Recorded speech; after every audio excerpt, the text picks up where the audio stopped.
Hello guys, જય શ્રી કૃષ્ણ. સો આજે હું ચલો જોબથી આવી છું. આજે મારી બપોરની જોબ હતી અને પછી વિચાર્યું કે સાંજે ઘરે જઈને શું બનાવીશ. તો આમ તો હવે જોબથી ઘરે આવ્યા હોય, ટાયર્ડ હોય અને પછી કોઈ કેમ કે તારે જમવાનું બનાવવું છે તો કેવો ગુસ્સો આવે નહીં.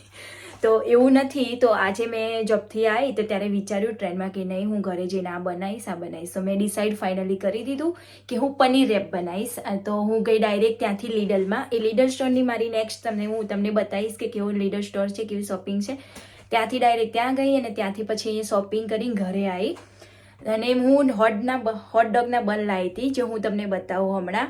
અને એ બી સાથે ભરીશ અને હું પનીર રેપ બી બનાવીશ. તો ચલો મારી સાથે પનીર રેપ બનાવવા માટે અને હું કેવી રીતે બનાવું છું તમને બધું જ બતાવીશ.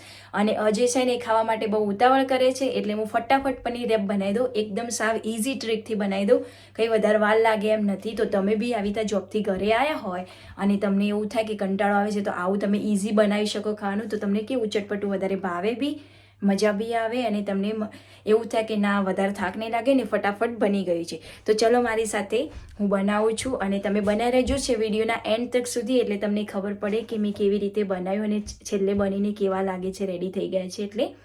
અને એને હું બતાવીશ કે અંદરથી જે સ્ટફ છે એવું કેવું મસ્ત ફ્લફી અને એક ચીઝીવાળો લાગે છે, કારણ કે હું ચીઝ નાખું છું અને ઓબ્વિયસલી આપણે ચીઝ લવર તો બધા હોઈએ જ. તો ચલો સ્ટાર્ટ કરીએ બનાવવાનું, બધું કટિંગ ને કરીએ. ચલો હવે મેં દેખો 3 પ્રકારના અલગ અલગ કેપ્સિકમ લઈ લીધા છે. રેડ કલરનું હતું મારી જોડે, ગ્રીન હતું, રેડ હતું, ઓરેન્જ અને યલો હતું. તો 3 અને 4 પ્રકારના મેં શિમલા મિર્ચ લીધા છે.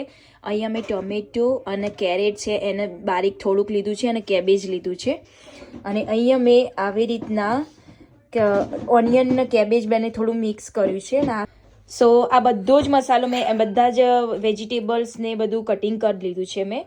હવે હું આ બધાને હું સેલો ફ્રાય કરીશ, એટલે કે એક પેનમાં એને વઘારી દઈશ. અને ચલો હવે હું બનાવી રહી છું તો પનીર રેપ. બટ આજે હોટડોગના જે આ બન હોય ને એ હું લાવી હતી, બિકોઝ અજયને આવા બનમાં અંદર જે ચીઝ છે, પછી ઓરેગાનો, પછી સિઝલિંગના જે બધા આવે ને, ચીલી ફ્લેક્સ, ઓરેગાનો, સિઝલિંગના બધા હબ આવે, એ નાખીને ખાવું બહુ જ ભાવે છે. તો હું એના માટે સ્પેશિયલ ગાર્લિક હોટડોગ બને એના માટે હું લાવીશું બધું માયો સોસ, ગાર્લિક સોસ ને બધું.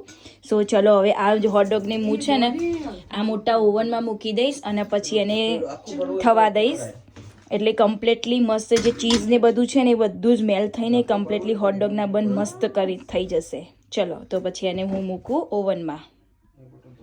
એના ક્યુબ છે મેં મસ્ત કરી લીધા છે. આને આમાં સેલો ફ્રાય કરી દો. આમાં એટલા માટે કરું છું કે મારે પછી આ પેનમાં હું આનો બી વઘાર કરી દઉં એમ. સો પહેલાં પનીરને સેલો ફ્રાય કરી દઉં અને પછી આનો વઘાર કરીશું. તો હવે જો કમ્પ્લીટલી મસ્ત પનીર છે એ સેલો ફ્રાય થવા માંડ્યું છે. જો આવી રીતના બ્રાઉન થાય ને એટલે પનીરનો ટેસ્ટ મસ્ત આવે અને આપણે જેમાં નાખીએ ને એમાં સારું લાગે, એમ કાચા જેવું ના લાગે. આવી રીતે સેલો ફ્રાય થઈ જાય ને બ્રાઉન તો એટલે આ હવે થઈ જવા આવ્યું છે. બહુ બ્રાઉન નહીં કરવાનું, નકર બળી જાય ને તો પછી એનો ટેસ્ટ સારો ના આવે એમ. તો હવે આને હું લઈ લઉં અને આમાં પછી વઘારી કરી દઈએ. જોઈ લઈએ. જો ડોગ છે ને આટલા થઈ ગયા છે, હજી તો વાર લાગે એવું. થોડું ચડવા દઉં હે, નકર પછી સારા નહીં થાય. અને હવે આમાં જીરાથી વઘાર કરવાનો આ બધાનો. તો એનો જીરાથી હું વઘાર કરું. જો મેં આ મસ્ત સેલો ફ્રાય કરી દીધું છે. હવે ધીરે ધીરે ચડે છે એટલે સેલો ફ્રાય થઈ જશે મસ્ત. અને અંદર જે બધી થિંગ્સ દેખાય છે એ મેં ખાલી લાલ મિર્ચ અને કોરિએન્ડર પાવડર નાખ્યું છે, એટલે કે ધાણા જીરું અને લાલ મરચું નાખ્યું અને થોડુંક મીઠું નાખ્યું છે. મારી જોડે એક આ સિઝલિંગ છે, સેજવાનનું સિઝલિંગ. પછી મારી જોડે ચીલી ફ્લેક્સ છે, પેપરિકા સિઝલિંગ મારી જોડે છે. એના પછી મારી જોડે ઓરેગાનો છે. સો આ બધી જ વસ્તુ હું અંદર એડ કરીશ. અને મારી જોડે એક બીજી વસ્તુ છે, યસ, પિઝા સિઝલિંગ મિક્સ છે, સો સ્પેનિશ. સો આ 5 વસ્તુ હું હવે આની અંદર જ્યારે એમ થાય કે હવે ચડી રહેવા આવ્યું છે એટલે હું આ બધી વસ્તુ અંદર નાખીશ. અને પછી છેલ્લે હું એમાં કેચઅપ એડ કરીશ અને થોડોક માયો એડ કરીશ.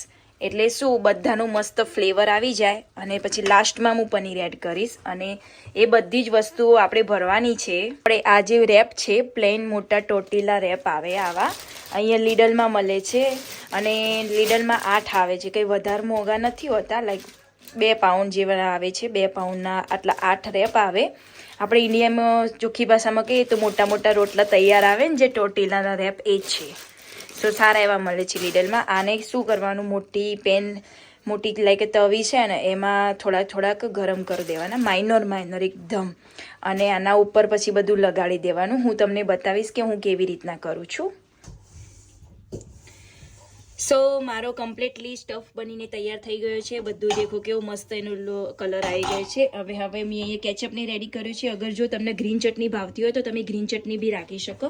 હવે આ રેપને મેં થોડો તવીમાં કરી દીધો તો ગરમ, અને આ રેપ ઉપર આવી રીતે પાથરી દીધું. હવે હું તમને બતાવું કે અંદર કેવી રીતે સ્ટફ ભરી અને એનો બરીટો બનાવીએ ને આપણે એવી રીતે વાળવાનો, તો હું તમને બતાવું. સો ચલો, આ ટોમેટો કેચઅપ અને બધું અંદર લગાવી રેડી છે. હવે જે આ મસાલો છે ને એ કમ્પ્લીટલી હું અહીંયા સ્ટફ ભરીશ. આનો આપણે શું બરીટો કરવાનો છે, એટલે આવી રીતના વચ્ચે સ્ટફ આવી રીતના મૂકી દઈશ બધો.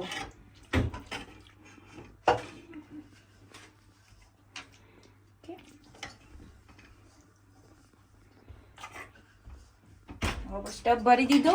હવે આના ઉપર સ્પેશિયલી હું ચીઝને નાખીશ. ચીઝ ગમતી હોય એવી રીતે રેપમાં એક્સ્ટ્રા ઉપર હું ચીઝ નાખું છું. આવી રીતે છે ક્રશ ચીઝ, અહીંયા આવી રીતે ચીઝના કમ્પ્લીટ ક્રમ્બલ ચીઝ મળે છે, ચેડાર. તો આવી રીતે ચેડાર નાખી દીધી.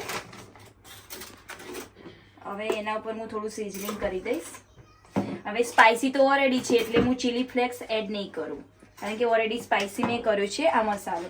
સો હવે આને રેપ કરું તો બંને બાજુથી આવી રીતે વચ્ચે લઈ લેવાનું, બંને બાજુથી આમ કરવાનું. પછી આના આમ લઈને 2 હાથે અહીંયા પ્રેસ કરતા જવાનું, અને પછી આવી રીતે આનો બરેટો વાળી દેવાનો. ઓકે, હવે આ બરીટાને કમ્પ્લીટ તવીમાં કે એવી રીતે લઈને તમારે સેલો ફ્રાય કરી દેવાનો, અને પછી આ પનીર રેપ તૈયાર થઈ જશે. સો ચલો, હું આને સેલો ફ્રાય કરવા માંડી છું, એટલે કે પનીરને ચડાવવા પડે ને આ રીતે રેપને, પનીર રેપની. તો જો આવી રીતે મસ્ત બ્રાઉન કલર આખામાં આવી જશે ને એટલે રેડી થઈ જશે. પછી રેડી થઈ જશે અમારો પનીર રેપ કમ્પ્લીટલી. દેખો આવી રીતના કરી દેવાના, બધી બાજુ ચડાવવાના આવી રીતના. ઓકે, સો અમારા પનીર રેપ તૈયાર છે, જોયું તમે અહીંયા.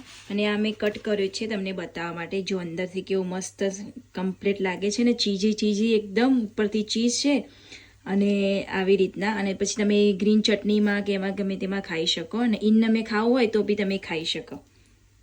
ચાલો ખાવા માટે. તો જોઈ લીધું હવે. સો અમારા રેપ બનીને તૈયાર થઈ ગયા છે ફાઇનલી. આ જોબથી આવી હતી તો મોડું બી થયું હતું, એટલે વિચાર્યું કે નહીં થાય, પણ પનીર રેપ બનાવવાના હતા. તો આ એકદમ ઇઝી ટ્રીક છે, એકદમ ઇઝી, ફટાફટ બની જાય. તો તમે શું જોબથી થાકીને આવ્યા હોય ને તો તમારે વધારે વેઇટ કરવાની જરૂર નહીં, કારણ કે બધું અમુક તો વસ્તુ રેડી હોય, તમારે અમુક જ વસ્તુ કરવાની હોય, લાઈક કટિંગ કરવાની એ બધી હોય.